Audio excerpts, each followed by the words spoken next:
Esta parte vamos a hablar sobre las violencias en la infancia y en la adolescencia.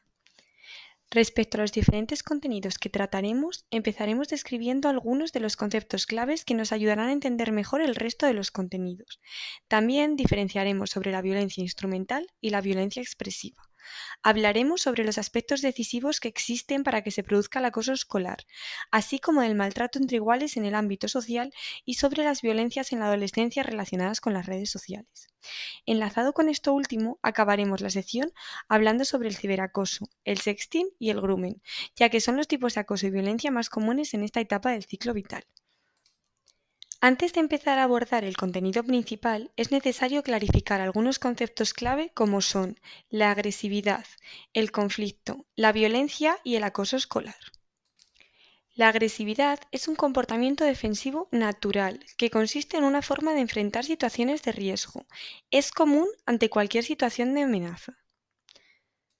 El conflicto involucra a dos o más personas que están en desacuerdo debido a intereses diferentes y de él siempre se obtiene un aprendizaje. Debe ser abordado y resuelto, no ignorado. La violencia es un comportamiento ilegítimo que implica el uso y el abuso de poder o la fuerza de una o más personas en contra de otras y o sus bienes. No es una condición natural de las personas, es un hecho aprendido socialmente. Por último, el acoso escolar es una de las expresiones más grandes de violencias en el ámbito escolar y requiere ser abordada de manera decidida y oportuna. Una vez definidos estos conceptos y con ellos presentes, vamos a hablar sobre las diferencias entre violencia expresiva y violencia instrumental. Como concepto general, la violencia es un fenómeno complejo y difuso que no goza de una definición con exactitud científica. Depende de lo que se considera aceptable o no en una sociedad o de qué se entiende por daño, por lo que está modulada por múltiples influencias culturales, valores, códigos morales. La violencia expresiva toma forma de explosión y surge cuando una persona experimenta un nivel de estrés que supera su capacidad para afrontarlas de manera adecuada. Las emociones más relevantes en este tipo de violencia suelen ser la ira y el enfado. A diferencia de esta, existe también la violencia instrumental, la cual se utiliza para conseguir un determinado resultado, generalmente para obligar a la víctima a realizar algo en contra de su voluntad. En ocasiones, la violencia instrumental se acaba convirtiendo en violencia expresiva. Una vez explicados y diferenciados los diferentes tipos de violencia, vamos a hablar de esos aspectos que pueden ser decisivos para que se produzca un gran problema actual, el acoso escolar. Podemos distinguir entre diversas variables que pueden desencadenar esta problemática, entre las que podríamos destacar la presión del grupo de amigos o amigas, el uso indebido de las nuevas tecnologías y otro tipo de causas que aparecen escritas en la pantalla para que podáis leer con más tranquilidad. Además, se ha podido observar que existen ciertos sesgos cognitivos que actúan en las personas violentas. Entre estos se podrían destacar, por ejemplo, la visión en túnel, la falta de empatía, la generalización excesiva de prejuicios. También son muy importantes aquellas variables que mantienen la problemática y la alargan en el tiempo. Entre estas podríamos destacar integración con el grupo de referencia, justificación de la discriminación y la violencia, la reducción de esa incertidumbre que a veces nos genera nuestra propia identidad y aumentar el poder y el protagonismo social, lo cual es muy importante durante la adolescencia. Continuando con el hilo de lo anterior, vamos a hablar del maltrato entre iguales en el ámbito social, o lo que es lo mismo, el acoso escolar o bullying. Como definición de acoso escolar, encontramos que son esas situaciones en las que uno o más alumnos o alumnas intimidan a una persona que es elegida como víctima por medio de insultos, rumores y vejaciones.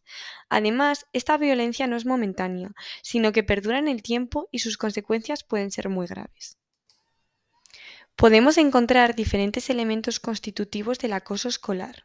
Es una larga lista que tenéis en la presentación y que podéis leer con más detenimiento. Entre los más destacables se encuentran el deseo intencional de infligir daño hacia alguien indefenso, que ese maltrato carece de justificación y que se produce de manera habitual. Con respecto a los datos que tenemos sobre el acoso escolar y su prevalencia, vamos a tomar como referencia dos informes. Uno es de Save the Children del año 2019 y otro de la Fundación ANAR del curso 2021-2022. En el primero encontramos que más de las 3/4 partes de los encuestados han sufrido violencia online durante su infancia, que además el 47% la ha sufrido de más de un tipo y que la edad media de comienzo suele ser entre los 8 o los 9 años. Respecto al informe de la Fundación ANAR, se concluyó que un cuarto de alumnos y alumnas cree que en su clase hay acoso escolar. De ellos, el 55% son mujeres, el 44% varones y el 1% se define como no binario.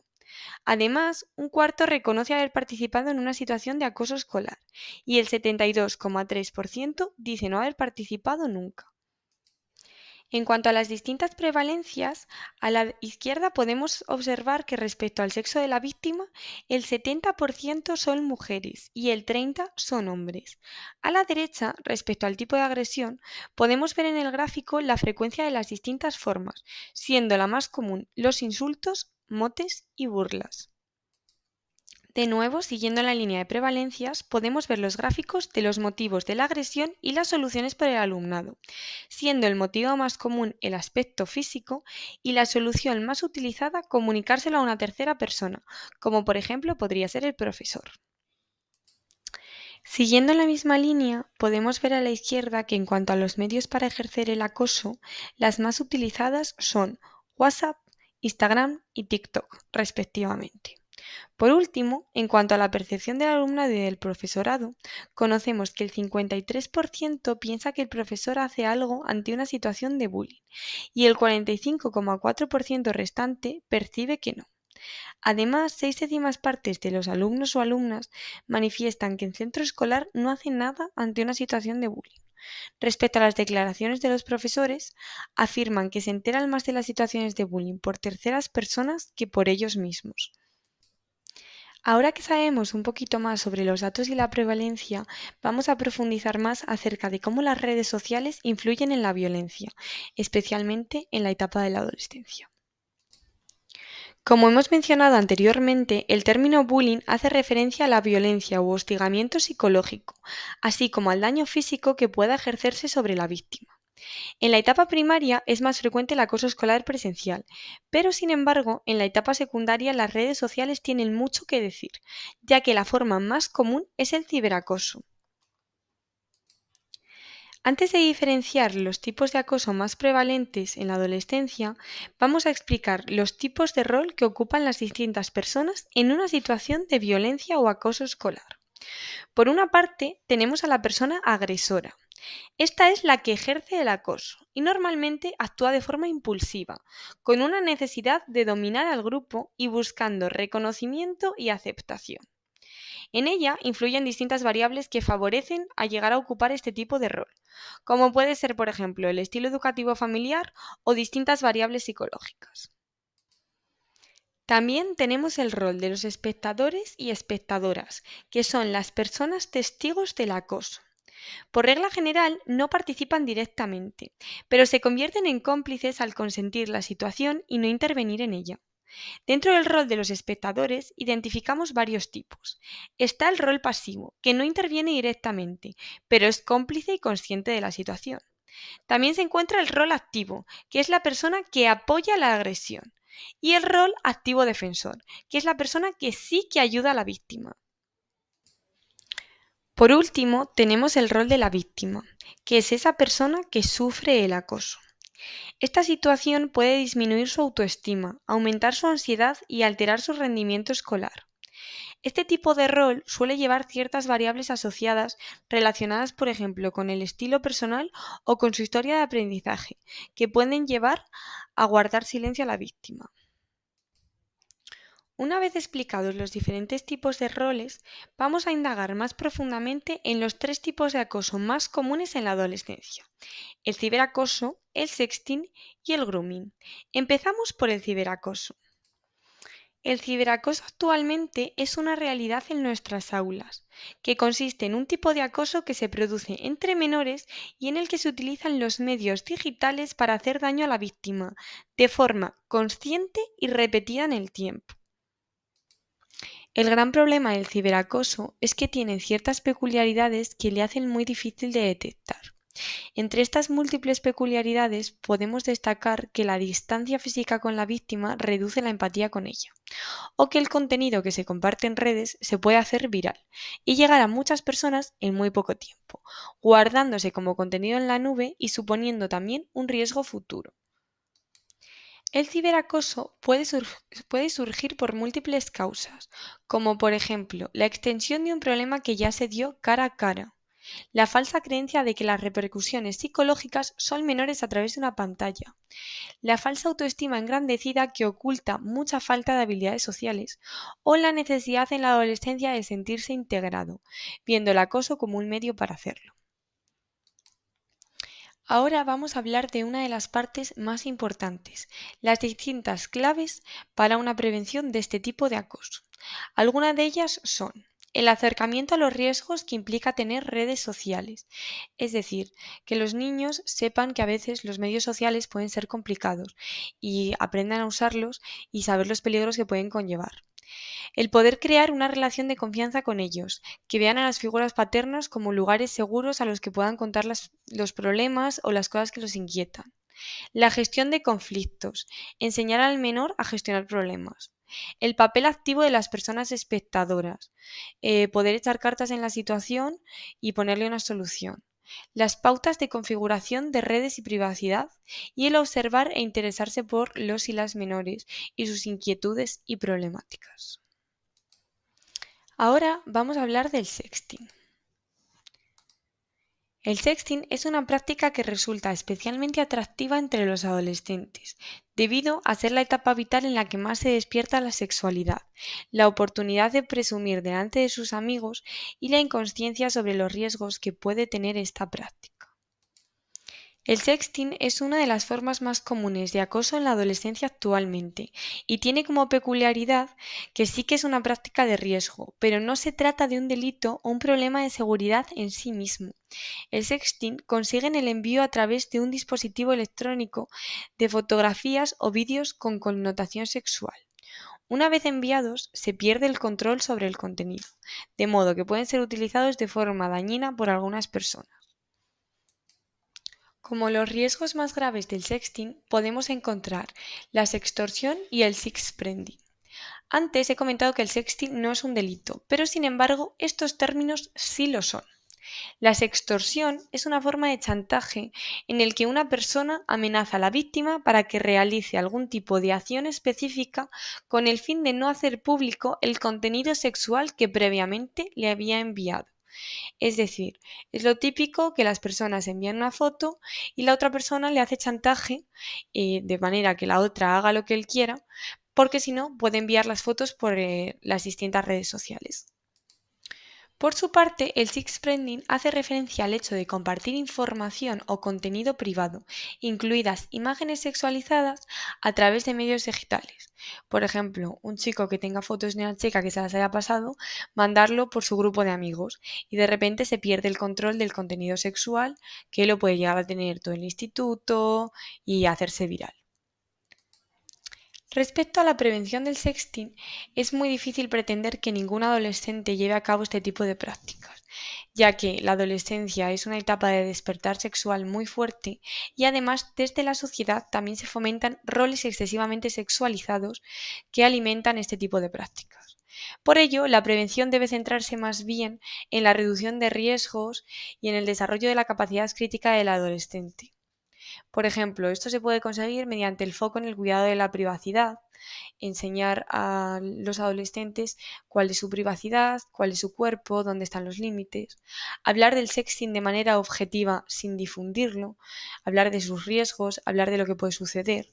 También desarrollar la autoestima y las habilidades sociales suficientes, que no se vean obligados a pasar contenido sexual para sentirse más aceptados, que entiendan otras formas de relacionarse con sus parejas o con las personas que les gusten. También la correcta configuración de dispositivos y aplicaciones, un buen uso de redes sociales es importantísimo. También generar un entorno de confianza entre amigos, entre profesores, especialmente entre familia, donde si un menor tiene inquietudes o está planteándose hacer sexting, que pueda comunicarlo y así sentirse seguro en un entorno que le apoya. Otro gran problema de acoso escolar actual en la adolescencia es el denominado grooming.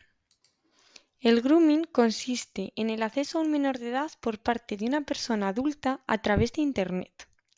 La relación que se establece en un primer momento es una relación de confianza, pasando después al control emocional y finalmente al chantaje con fines sexuales. Los principales objetivos de esta práctica son la producción de contenido sexual de menores, destinados al consumo propio o por parte de pederastas, los encuentros en persona con el menor y el abuso sexual físico, e incluso la explotación sexual o la prostitución infantil. Esta práctica sucede de una manera muy característica a la que solemos llamar escalada del grooming. Como primer paso, el contacto con el menor empieza a través de Internet o de en medio de una red social. Y la persona agresora suele utilizar el engaño para facilitar ese primer contacto, mediante la creación de un perfil falso con edades y gustos similares a los del menor de edad, para así resultar atractivo e interesante. Una vez que se ha conseguido la confianza del menor, se va forjando la relación de amistad, de modo que puede ir ganándose la confianza. El objetivo es hacer que el menor se sienta cómodo y comprendido, en un lugar seguro, incluso llegando a hacer algún regalo caro, como puede ser un móvil o algo que el menor le haya dicho que quería y que sus padres no lo consientan. De esta manera, la otra persona, que recordemos es una persona bastante mayor, pero se está haciendo pasar por una edad mucho más pequeña como la del menor, le hace chantaje, entonces se va ganando poco a poco su confianza. De esta manera, poco a poco llegan a tener una relación de confianza. Sube el tono de las conversaciones y se consigue que el menor baje la guardia, para que acceda ante su petición de enviar fotos, vídeos de contenido sexual. Cuando tienen en su poder material suficiente para manipular, exigen más contenido sexual o incluso un encuentro en persona. Es en este momento cuando aparece el chantaje, ya que tiene en su poder material sexual para manipular al menor, exigiendo más imágenes y vídeos a cambio de que la persona haga lo que él quiere o si no lo difundirá entre sus contactos. El grooming es una práctica que puede tener múltiples y muy graves y variadas consecuencias, como pueden ser la distorsión de la realidad y la relación. Al final el menor se está pensando que él está tonteando con una persona que es de su edad, que tiene sus gustos, por la que se siente comprendida. Entonces se distorsiona tanto la realidad, ya que todo es una mentira, como la relación, ya que él se piensa que tiene una figura en la que poder apoyarse, una persona que le da su apoyo, y en realidad es mentira. Esta situación puede generar sintomatología ansioso-depresiva, debido a que los padres suelen estar en contra, cuando se enteran de que una persona que no conocen de nada tiene contenido sexual suyo y la pueden difundir, se alteran mucho, entonces puede aparecer sintomatología, tanto de la ansiedad como de la depresiva. Por supuesto, también puede generar alteraciones en el rendimiento académico, la sociabilidad y la afectividad, ya que los menores suelen encontrarse en un mal momento. Y por último, y la más grave, abuso y agresión sexual, que se puede dar cuando los encuentros se dan en persona. Debido a la gran prevalencia, especialmente en los últimos años, y a la gravedad de este acoso, es evidente que se necesita una labor de prevención del grooming, con el fin de evitar, detectar o disminuir el impacto de las graves consecuencias que esta problemática presenta en niños y adolescentes. Es cierto que en la actualidad no contamos con programas destinados específicamente a la prevención del grooming. Sin embargo, sí sabemos que existen determinados aspectos clave que se deberían tener siempre en cuenta en la prevención del acoso escolar a menores a través de Internet. Entre ellos destaca dotar de habilidades digitales a los menores, sobre todo en materia de protección de datos y privacidad, lo que conocemos como alfabetización digital. También sensibilización específica de la problemática que se quiere abordar, en este caso el grooming, para obtener el cambio de actitudes y también de comportamiento. Es muy importante también la comunicación de los tutores legales de los menores hacia ellos, tratando abiertamente la sexualidad y resolviendo posibles cuestiones que estos puedan plantear. Esto se conoce como mediación parental y es una de las prevenciones más importantes. También es muy importante la promoción de la empatía, la asertividad, el pensamiento crítico, la evaluación de las consecuencias y las competencias de autoprotección de los menores, para que puedan estar preparados para estas situaciones y saber cómo defenderse. Con esto concluye el apartado relacionado con las violencias en la infancia y en la adolescencia. En el siguiente apartado se abordarán las estrategias de prevención de estas violencias y las recomendaciones para el aula.